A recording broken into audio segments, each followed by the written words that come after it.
It's November 11th and the strange side of history awaits. Today, we have a woman cursed to spread death by touch, a soldier's final breath, and a mob's deadly rage. Let's begin.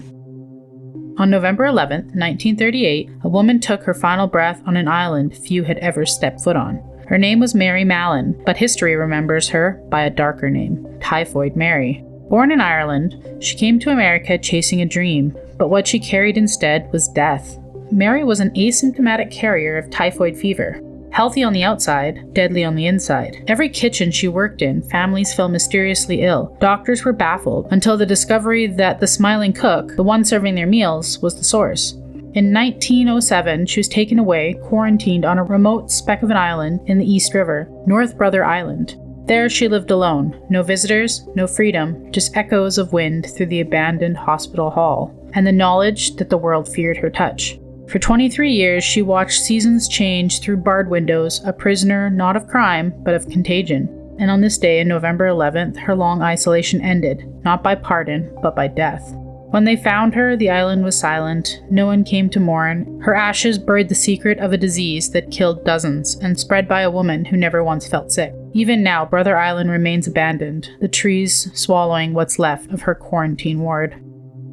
All she wanted to do was cook, not kill, but every kitchen she touched became a crime scene with no fingerprints. Would you trust her to make you dinner if you didn't know her secret? On November 11, 1918, the world held its breath. At 5 a.m., deep in the forest of Compiègne, an armistice was signed. The Great War, the war that was supposed to end all wars, would cease at exactly the 11th hour on the 11th day of the 11th month. But even peace has a delay.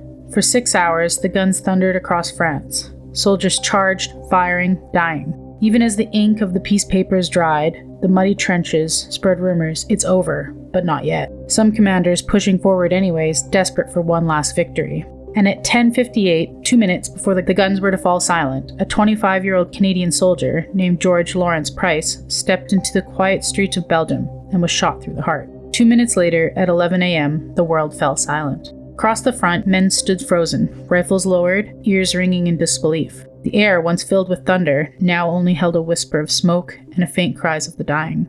Over 16 million souls had perished, and one man, Price, was the last to join them. Imagine being that soldier, 1 minute from peace, one heartbeat from history, the difference between living and dying, just one bullet too late. On November 11, 1919, 1 year after the Great War, 1 year after the end of the Great War, America gathered to celebrate peace. In a small town of Centralia, Washington, the streets filled with flags, uniforms, and an echo of brass. Veterans marched proudly under the calm gray sky, the first Armistice Day. But beneath the cheers, something darker was waiting. At the end of the town stood a wooden hall, the home of the industrial workers of the world, or the Wobblers. They were laborers, outcasts, branded as radicals and traitors. For months, tension with the legionnaires had simmered, whispered threats, broken windows, and talk of revenge. Then, just as the parade passed the hall, gunfire erupted. No one knew who fired first, but some say the legions stormed the building. Others claim the Wobblies were waiting in ambush. Within seconds, the celebration of peace became a battlefield. Men crawling for cover, shots crackling through the cold November air. When the smoke cleared, 4 legionnaire souls were lost and several others wounded. By nightfall, a mob had formed, enraged, armed, and hungry for vengeance. They dragged one captured Wobbly, Wesley Everest, from jail, and under the same flag that had flown peace, they lynched him from a bridge. No one was ever punished, and no one ever learned who fired first. And maybe that was the point. If peace needs someone to blame, is it really peace at all? Another day, another strange bite from history. Like, comment, and subscribe. Your next eerie dose is just a day away.